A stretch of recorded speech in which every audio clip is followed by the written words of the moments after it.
সাগরে মাছের দেখা মিলছে কম, অনেক জেলেই ফিরছেন শূন্য হাতে। এই বিষয়ে বিস্তারিত জানাতে কক্সবাজার থেকে আমাদের সাথে যোগ দিচ্ছেন আজিম নিহাদ। আজিম,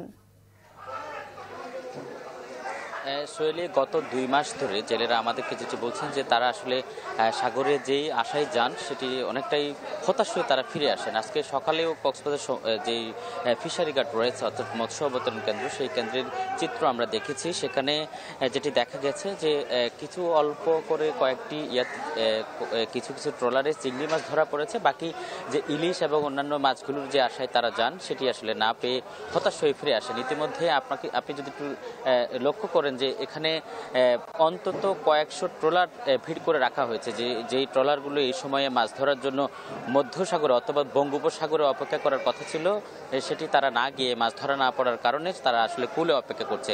অনেকেই লাখ লাখ টাকা বিনিয়োগ করে সাগরের ট্রলার পাঠিয়ে অনেকটাই হতাশ হয়ে যাচ্ছে এবং অনেকেই ঋণগ্রস্ত হয়ে যাচ্ছে। বিশেষ করে দাদনের ফাঁদে পড়ে জেলে এবং যে ট্রলারের মালিকরা রয়েছে তারা অনেকটা নিঃস্ব হয়ে যাচ্ছে বলে আমাদেরকে জানিয়েছে। তবে কেন আসলে সাগরে হঠাৎ করে মাছ পড়ছে না সেটির আসলে নির্দিষ্ট কোনো ব্যাখ্যা কোথাও পাওয়া যায়নি। ইতিমধ্যে আপনি জানেন যে কক্সবাজারে 2টি প্রতিষ্ঠান রয়েছে, এর মধ্যে সমুদ্র গবেষণা ইনস্টিটিউট রয়েছে এবং সামুদ্রিক মৎস্য গবেষণা ইনস্টিটিউট। কোনো প্রতিষ্ঠানের আসলে কোনো ধরনের অনেকটা দায় নেই বলে তারা এভাবেই করছে, দায়সারাভাবে কাজ করছে। তারা কোনো ধরনের গবেষণা করছে না কেন মাছ পড়ছে না, জেলেরাও সদুত্তর পাচ্ছে না। ফলে দিনের পর দিন জেলেদের মধ্যে এবং ট্রলার মালিকদের মধ্যে হাহাকার বিরাজ করছে। শৈলী।